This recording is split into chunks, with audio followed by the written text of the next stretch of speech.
And so upon tying, I go behind the awards podium where they give you these like dinky little trophies and they parade you out. But the NCAA official looks at me and says, "Great job, y'all tied. The trophy goes to Leah. What? We'll eventually mail you yours." And so I kind of look at him and I quickly question him and I'm like, "Okay, I understand there's one trophy. Don't account for ties. But what's your thought process on giving it to Leah? Why are you so adamant?" And he said, "Well, for photo purposes, Leah has to have it." Wow. Yeah. And so obviously I knew what we were dealing with was wrong. What was happening was, It's wild. Yeah. But it was at this moment that I realized not only were we being forced to compete against a man, 6'4", a man. Yes. Were we being forced to change in a locker room with a man? We were being sidelined to validate the feelings and the identity of a man. And it just felt like we were reduced to like a photo op.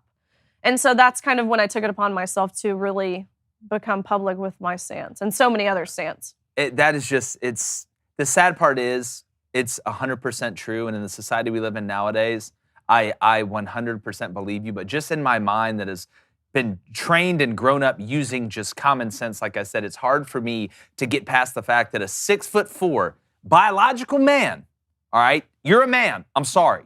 Like you can dress up however you want, but when you're competing against women, no. I'm just saying it is what it is. When we're talking about sports, you go put the best men's basketball player versus the best women's basketball player ever. Mm-hmm. Hell, you could probably play 2-on-1 and the man's still going to win. Let's not even get into football, but in swimming, just like running, it's physiological. It's biology. It's just the way it works. But the part that is the craziest to me, outside of not just being able to understand that men and women should not compete against each other in sports. This isn't Jeopardy. This isn't Family Feud. This isn't Monopoly. This is sports. But the part that blows my mind is, you mean to tell me that they had Leah Thomas, a man with male parts, going into a female locker room and changing in front of you guys while y'all were undressing biological females, and that's allowed to happen? Exactly. It sounds crazy when you say it like that. You guys are together. That is, yeah. Everybody think about that out there. Even the people that are supporting this. If you have a daughter and you're willing to let a full-grown man change in front of her in a locker room, then you don't need to be a parent. I'm sorry. That's no. But the thing is, so of course we knew going into the meet we would be competing against each other, but we were not forewarned in any capacity that we would be sharing a locker room. And so the swimming locker room, it's not necessarily a place of modesty.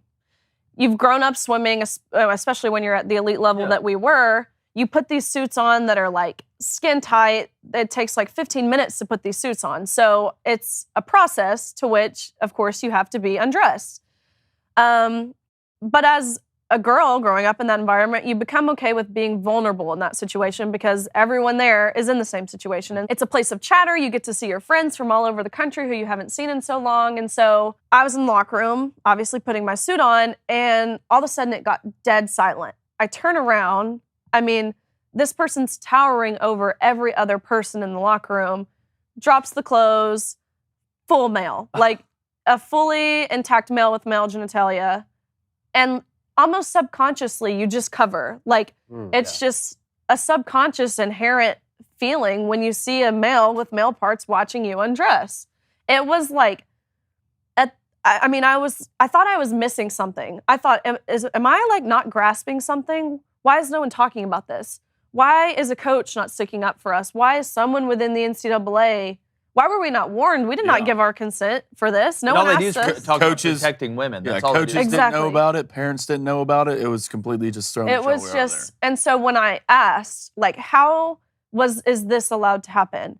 I was given the answer that, well, they made the locker rooms unisex.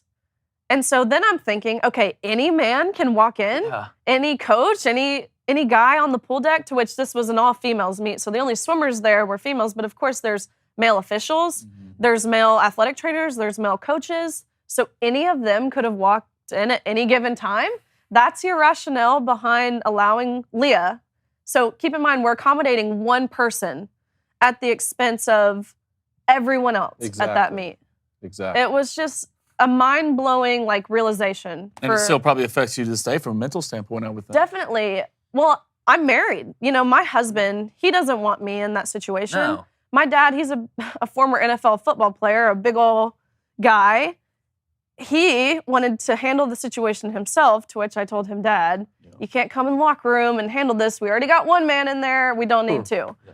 But even talking to one of Leah Thomas's teammates, to which I talked to today, actually, we keep in contact, she told me her in high school, she was actually sexually assaulted, to which she told her coaches before any of this really conspired with Leah. She told her coaches she was very vulnerable about it because it was something that caused her anxiety. To which he essentially said, we don't care, Leah's sharing a locker room with you. And she said still to this day she has nightmares. It's disgusting. I mean, it's traumatic. Well, these people are sick. These people It truthfully is traumatic. Yeah. Disgusting. Well, thank you for speaking up on this issue, because we understand there are forces at play trying to keep you silent, and you're very brave for doing this.